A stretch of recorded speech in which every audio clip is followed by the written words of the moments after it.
Mga kamamshi! So for today's video, ito yung gagamitin natin para sa ating baon serye. At dahil nga first day na exam ng toddler ko, ito yung naisipan ko na i-prepare para sa snacks niya. Bumili na nga lang ako mga ng isang perasong banana dahil naubusan na tayo nung nakaraan. O diba, sikat na sikat talaga ang banana sa mga baon serye natin. At since may oatmeal pa nga tayo mula sa previous week natin, so ito na lang yung ginamit ko.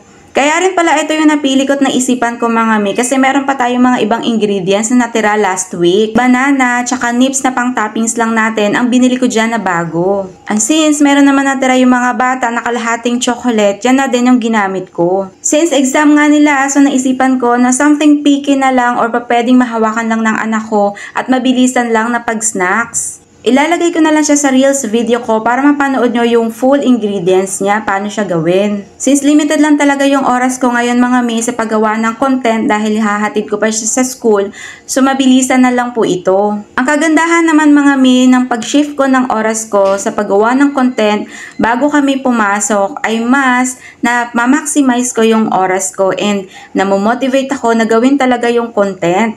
Dahil kasama na talaga yon sa daily routine ko mga mi. Kailangan lang talaga natin maghanap ng convenience sa time natin para makapag-adjust tayo mga mi at magawa natin yung gusto nating abutin at mga gino-goal natin. Kaya kahit limited yung oras nating mga mami, ay gagawin talaga natin yan ng paraan. Ito nga palang gagawin natin ay banana oatmeal cookies. Since ready na yan, ito na, gising na rin ang toddler ko at piniprepare ko na din ang kanyang snacks. Pagkakita nga niya ay tuwang-tuwa siya kasi colorful nga naman. Ayaw niyang pumayag na dalawa lang yung ibaon niya, gusto niya 4. At titikman din daw niya yung isa para masigurado kung masarap ito. O ayan, at approve nga. Pagkatapos ay binilin nga niya na yung isa daw ay hati sila ate Maha niya at si ate Leita. Fast forward again, maaga nga silang pinauwi dahil exam day nila. At since hindi naman lahat ng parent ay nakaabang na hanggang sa pag-uwi ng kanilang toddler ay isa-isa muna nag-check kung nariyan na yung kanilang mga sundo. At akala ko talaga yung anak ko ay busy pa sa pag-a-answer ng exam nila. Pero nakita ko na lang, ayan na pala't nakapila na rin, nakaupo.